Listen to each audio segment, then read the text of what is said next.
আসসালামু আলাইকুম দর্শক, স্বাগত জানাচ্ছি আমার দেশ ডেইজ ইভেন্টে। সঙ্গে আছি আমি আরমান মুজাহিদ। শুরুতে সংবাদ শিরোনাম। ভারত পানি না দিলে জাতিসংঘে যাওয়ার হুঁশিয়ারি তারেক রহমানের। ১৩ বছর সহ্য করেছি, আর ১৩ মিনিটও অপেক্ষা নয়, বললেন জামায়াত আমির। অন্তর্বর্তী সরকারের মূল লক্ষ্য হাসিনাকে ফিরিয়ে এনে বিচার করা। ক্রিপ্টোকারেন্সি কাণ্ডে ফেঁসে যাচ্ছেন আর্জেন্টিনার প্রেসিডেন্ট। বেঁকে বসেও লাভ হলো না ভারতের, জার্সিতে থাকছে পাকিস্তানের নাম। এবার বিস্তারিত। বিএনপির ভারপ্রাপ্ত চেয়ারম্যান তারেক রহমান বলেছেন, স্বৈরাচার ভারতের কাছ থেকে তিস্তার পানির ন্যায্য হিস্সা আদায় করতে পারেনি, যে কারণে উত্তরাঞ্চলের তিস্তা এলাকা মরুভূমিতে পরিণত হচ্ছে। বিএনপি ক্ষমতা এলে তিস্তার পানির হিস্সা আদায়ে জাতিসংঘের কাছে যাবে এবং তিস্তার মহাপরিকল্পনা বাস্তবায়ন করবে।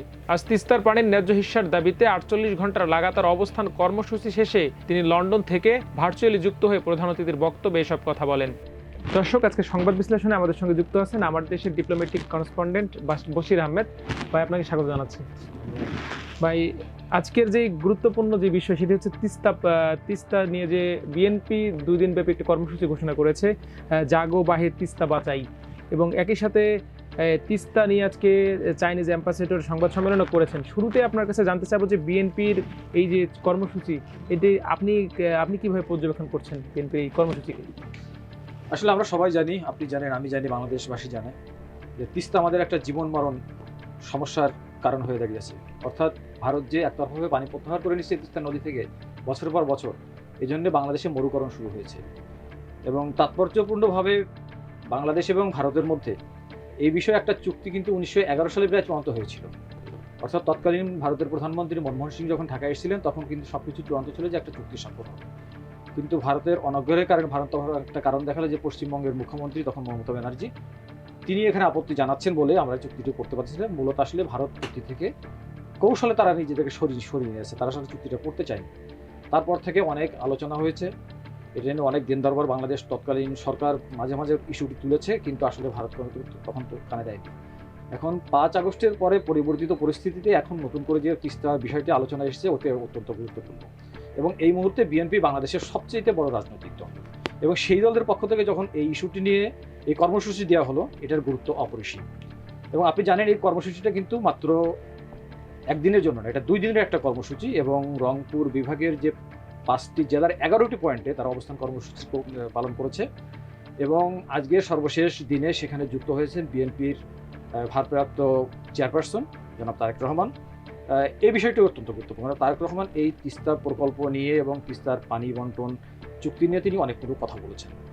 তিনি ভারতের কাছে ন্যায্য হিস্সা চেয়েছেন, সাথে সাথে তিনি তার অনুযোগের কথা বলেছেন যে ভারত অপ্রতিবেশী সুলভ আচরণ করে। আসলে অপ্রতিবেশী সুলভ না, আমি মনে করি যে ভারত একটি অবিশ্বস্ত প্রতিবেশীর মতো আমাদের সাথে আচরণ করছে। কারণ তিস্তা প্রকল্প নিয়ে তাদের কোনো আগ্রহই নাই, এবং বাংলাদেশের যে সমস্যাটা, এই সমস্যাটা তারা আমলেই নেয়নি। এবং তারেক রহমান সাহেব আজকে সঠিকই বলেছেন যে এই তিস্তার সমস্যার যদি সমাধান না হয়, তাহলে উনি বলেছেন যে তিনি প্রয়োজনে বাংলাদেশের আন্তর্জাতিক আদালতে বা জাতিসংঘে যাওয়া উচিত। কিন্তু আমি মনে করি যে জাতিসংঘে যাওয়ার থেকে বেশি গুরুত্বপূর্ণ যে এই মুহূর্তে আসলে তিস্তার যে প্রকল্প, যেটা প্রস্তাবিত প্রকল্প, এই প্রকল্পটির উপরই ফোকাস করা উচিত। কারণ আপনি জানেন যে বিগত আওয়ামী লীগ সরকারের আমলেই কিন্তু তিস্তা প্রকল্প বাস্তবায়নের জন্য একটা প্রস্তাব আনুষ্ঠানিকভাবে সেই সরকারই দিয়েছিল, সেটা হচ্ছে ২০২১ সালে, এবং সেটা চীন সরকারের কাছেই তারা দিয়েছিল যে তিস্তা নিয়ে একটা মহা ব্যবস্থাপনা বা মহা পরিকল্পনা যেটা করা উচিত, সে ব্যাপারে চীনের সহায়তা চেয়ে আনুষ্ঠানিকভাবে প্রস্তাব দিয়েছিল, সেটা হচ্ছে ২০২১ সালে। এই প্রস্তাব পাওয়ার পর চীন সরকার তখন এটা নিয়ে ফিজিবিলিটি স্টাডিজ করে, অর্থাৎ সমীক্ষা তারা করে ২০২৩ সালে তাদের একটা পূর্ণাঙ্গ রিপোর্ট তৎকালীন সরকারের কাছে জমা দেয়।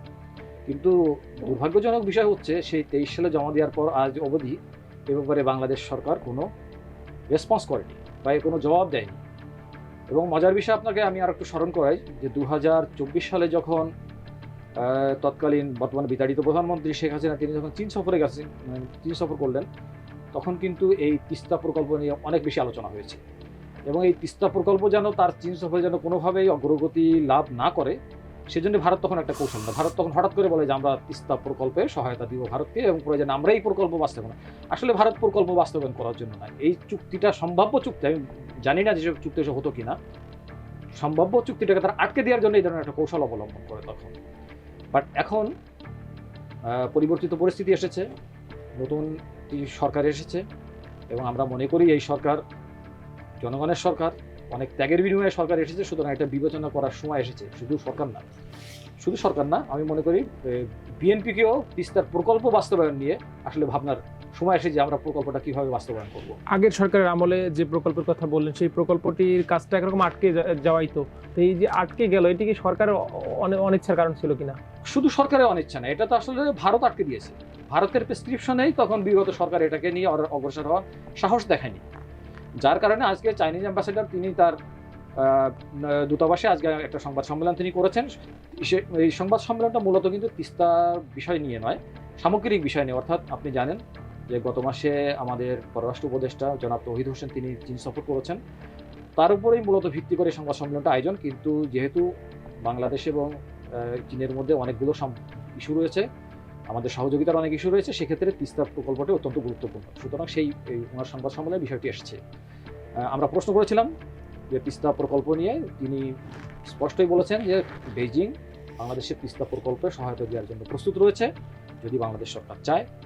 এবং তিনি আরেকটি সবচেয়ে গুরুত্বপূর্ণ কথা বলেছেন যে তিস্তা পাড়ের যে মানুষের যে দুঃখ বেদনা, বলে এটা বাংলাদেশের মানুষ যেমন জানে, আমরা জানি, সারা বিশ্ব জানে। সুতরাং বাংলাদেশ সরকারের উচিত এই মুহূর্তেই তিস্তা প্রকল্পটা বাস্তবায়ন করা। এবং তিনি সঙ্গে এটা উল্লেখ করেছেন যে বাংলাদেশ সরকার যদি নিজে এই প্রকল্প বাস্তবায়ন করতে পারে, কোনো সমস্যা নেই, করতে পারে। আর যদি আমাদের সহযোগিতা চায়, আমরা প্রস্তুত আছি, কারণ তারা তো সমীক্ষা করেছে এবং তারা জানে এখানে কি কি করতে হবে। এই প্রকল্পটি যে সরকারের আমলেই বাস্তবায়ন হোক না কেন, বাস্তবায়ন হলে অবশ্যই এটি সেই সরকারের জন্য একরকম বড় রকমের কোনো সাফল্য মনে করছেন কিনা? অফকোর্স, এটা তো বড় সিদ্ধান্তের বিষয় এটা। কারণ এখানে তিস্তা পাড়ের যে 2 কোটি মানুষ আজ মরুকরণের সম্মুখীন হয়েছে, যদি তিস্তা প্রকল্পটা বাস্তবায়ন হয়, তো একদিকে যেমন এখানে এই মরুকরণ প্রক্রিয়াটা বন্ধ হবে, এখানে সেচ প্রকল্পের মাধ্যমে আমাদের ফসল উৎপাদন বাড়বে, তাছাড়া এখানে আরও অনেক উন্নয়নমূলক প্রকল্প নেওয়ার জন্য কিন্তু চীন সরকার প্রস্তুত হয়ে আছে। সুতরাং আমি মনে করি যে সময় এসেছে যে এই প্রকল্প বাস্তবায়ন করার জন্য। এখন সেই বাস্তবায়নটা কি আমাদের সরকার নিজের অর্থায়নে করতে পারবে? আর যদি অর্থায়নে না করা হয়, তাহলে চীন সরকার তো প্রস্তুত আছেই। বাংলাদেশ ভারতের 5 আগস্টের পর থেকে দ্বিপাক্ষিক সম্পর্ক যেমন টানাপোড়েন চলছে, এটি আসলে এই পরিস্থিতিতে তিস্তা প্রকল্পে যদি বাংলাদেশ খুব বেশি জোরাজুরি করে বা এটি বাস্তবায়নের জন্য খুব বেশি জোরাজুরি করে, তাহলে কি এই সম্পর্কের মধ্যে আরও বড় ধরনের কোনো ধরনের সমস্যা লক্ষ্য করছেন কিনা? আসলে ভারত 5 আগস্টের পর থেকে কি এমন কোনো আচরণ করেছে যেটা প্রতিবেশী সুলভ? অবিশ্বস্ত প্রতিবেশীর মতো তারা আচরণ করছে। সুতরাং তিস্তা প্রকল্প তো এটা আমাদের স্বার্থের বিষয়, আমরা তো ভাটির দেশ, সুতরাং এটা আমাদের স্বার্থের বিষয়। সুতরাং আমাদের স্বার্থ রক্ষা করার জন্য আমার কোন প্রতিবেশী গোসা করলো বা অন্য কিছু মনে করলো, আমি তো মনে করি যে এটা বিবেচনায় নেওয়ার সময় নাই এই মুহূর্তে বাংলাদেশের। সবশেষ ছোট্ট করে একটু জানতে চাবো, সেটি হচ্ছে যে এই যে প্রকল্প নিয়ে বিএনপি একটি ব্যতিক্রমী কর্মসূচি ঘোষণা করেছে, বাংলাদেশের ও অন্য রাজনৈতিক দল থেকে শুরু করে বিভিন্ন শ্রেণী পেশার মানুষের বা বিভিন্ন সংগঠনের এবং সরকারের পক্ষ থেকেও এমন উদ্যোগগুলি আরও নেওয়া উচিত কিনা? আপনি কি মনে করেন এই একতাবদ্ধের জন্য? অবশ্যই নেওয়া উচিত, এবং আমি মনে করি আজকে সরকারের পক্ষ থেকে সম্ভবত একজন উপদেষ্টা কথা বলেছেন তিস্তা প্রকল্প নিয়ে। আর বিএনপির মতো বড় দল যেহেতু এই প্রকল্প নিয়ে সরাসরি মাঠে নেমেছেন এবং আপনি জনগণের অংশগ্রহণটা লক্ষ্য করেছেন, হাজার হাজার মানুষ সেখানে অংশ নেন, তার মানে এটা বাংলাদেশের জনগণের প্রত্যাশার সঙ্গে তাদের এই কর্মসূচিতে মিলে গেছে। সুতরাং বিএনপিকে আমি ধন্যবাদ জানাই। সাথে সাথে অন্য যে রাজনৈতিক দলগুলো আছে তাদেরও অন্তত এই ইস্যুতে রাস্তায় নামা, এবং সরকার সহ সব রাজনৈতিক দল যদি অনবোর্ড হয়, ঐক্যমত্য হয়, তাহলে আমার মনে হয় তিস্তা প্রকল্প বাস্তবায়ন খুব বেশি সমস্যা হবে বলে আমি মনে করি না। বশির ভাই, আপনাকে ধন্যবাদ আপনার গুরুত্বপূর্ণ সময় থেকে আমাদেরকে সময় দেওয়ার জন্য। আপনাকে ধন্যবাদ। এদিকে জামায়াতে ইসলামের আমির ডাক্তার শফিকুর রহমান সরকারের প্রতি প্রশ্ন ছুড়ে দিয়ে বলেছেন, বাংলাদেশ ফেসিবাদ মুক্ত হলো, কিন্তু ফেসিবাদের কঠিন সাক্ষী আজহারুল ইসলাম মুক্ত হলেন না কেন? গত 13 বছর ধরে কারাগারের অন্ধকার প্রকোষ্ঠে বন্দী জামায়াতে ইসলামের সহকারী secretary general ATM Azharul Islam. আমরা 13 বছর সহ্য করেছি, আর 13 মিনিটও অপেক্ষা নয়। আজহারকে মুক্তি দিন। আজ আজহারুল ইসলামের মুক্তির দাবিতে পল্টন মোড়ে এক বিক্ষোভ সমাবেশে প্রধান অতিথির বক্তব্যে তিনি কথা বলেন। এদিন জামায়াতের বিক্ষোভ সমাবেশ ও মিছিলকে কেন্দ্র করে লোকে লোকারণ্যে পরিণত হয় পল্টন মোড়, বাইতুল মোকাররম এলাকা, নাইটেঙ্গেল মোড়, কাকরাইল, 0 পয়েন্ট ও প্রেস ক্লাব এলাকা। এদিকে প্রধান উপদেষ্টার প্রেস সচিব শফিকুল আলম জানিয়েছেন, শেখ হাসিনাকে বাংলাদেশে এনে বিচার করা অন্তর্বর্তী সরকারের মূল লক্ষ্য। রাজধানীর ফরেন সার্ভিস একাডেমিতে এক সংবাদ সম্মেলনে তিনি কথা বলেন। শফিকুল আলম বলেন, কিছুদিন আগে জাতিসংঘের মানবাধিকার কমিশনের রিপোর্টে হাসিনাকে মানবতা বিরোধী অপরাধের অভিযুক্ত করা হয়েছে। এটা বড় ধরনের অপরাধ। জাতিসংঘ ও কিছু মানবাধিকার কমিশনের রিপোর্টের পর অনেক চাপ তৈরি হয়েছে। শেখ হাসিনাকে ফেরত এনে সশরীরে বিচার করানো সরকারের প্রধান লক্ষ্যগুলোর অন্যতম বলেও জানান তিনি। এবার আন্তর্জাতিক প্রসঙ্গ। ক্রিপ্টোকারেন্সি কাণ্ডে ফেঁসে যাচ্ছেন আর্জেন্টিনার প্রেসিডেন্ট জেভিয়ের মাইলি। ক্রিপ্টোকারেন্সির দরপতনের ঘটনায় জড়িত থাকার দায়ে তার বিরুদ্ধে অভিশংসনের আহ্বান জানানো হয়েছে, এমন খবর প্রকাশ করেছে অনলাইন জিও নিউজ। সামাজিক যোগাযোগ মাধ্যমে তিনি ক্রিপ্টোকারেন্সিকে অনুমোদন দেওয়ার পর তার বিরুদ্ধে দুর্নীতির অভিযোগ ওঠে। শুক্রবার এক্সে দেয়া পোস্টে মাইলি লিব্রা কয়েনকে ছোটখাটো ও নতুন ব্যবসায় সাহায্যকারী হাতিয়ার হিসেবে অনুমোদন দেন। এছাড়া ওই পোস্টে তিনি একটি লিঙ্ক দিয়ে ক্রিপ্টোকারেন্সি ক্রয় করতে সবাইকে আহ্বান জানান। তার পোস্টের পর কয়েক ঘন্টায় দাম বেড়ে যায় ক্রিপ্টোকারেন্সির। তবে কিছুক্ষণ পর পোস্ট ডিলিট করে দেন তিনি। এরপরেই দরপতন শুরু হয়, ফলে উল্লেখযোগ্য ক্ষতির সম্মুখীন হয়েছেন বিনিয়োগকারীরা। এতে ব্যাপক ক্ষোভ দেখা দিয়েছে দেশটিতে। এর পরিপ্রেক্ষিতে কংগ্রেসের কিছু বিরোধী সদস্য তার বিরুদ্ধে অভিশংসনের আহ্বান জানিয়েছেন। সবশেষ খেলাধুলা। পাকিস্তানের মাটিতে খেলতে যাবে না। ক্রিকেট রাজনীতিতে পরাশক্তি ভারতের এই দাবি মেনে নিতে বাধ্য হয় আইসিসি। শেষ পর্যন্ত আয়োজক পাকিস্তানে এককভাবে নয়, চ্যাম্পিয়ন্স ট্রফির সহ আয়োজক হিসেবে দায়িত্ব পায় সংযুক্ত আরব আমিরাত। চ্যাম্পিয়ন্স ট্রফিতে ভারত তাদের ম্যাচগুলো খেলবে সংযুক্ত আরব আমিরাতের মাঠে। খেলতে যেতে হবে না পাকিস্তানে। এরই মধ্যে নতুন আরেক আবদার করে বসে ভারত। জার্সিতে তারা পাকিস্তানের নাম রাখবে না। এ নিয়ে ক্ষুব্ধ প্রতিক্রিয়া জানায় পাকিস্তান ক্রিকেট বোর্ড পিসিবি। অবশেষে জানা গেল বেঁকে বসেও লাভ হয়নি, ভারতের জার্সিতে থাকছে পাকিস্তানের নাম। দর্শক, আজ এই পর্যন্তই। সবাই ভালো থাকুন, সুস্থ থাকুন, আমার দেশের সাথে থাকুন। আল্লাহ হাফেজ।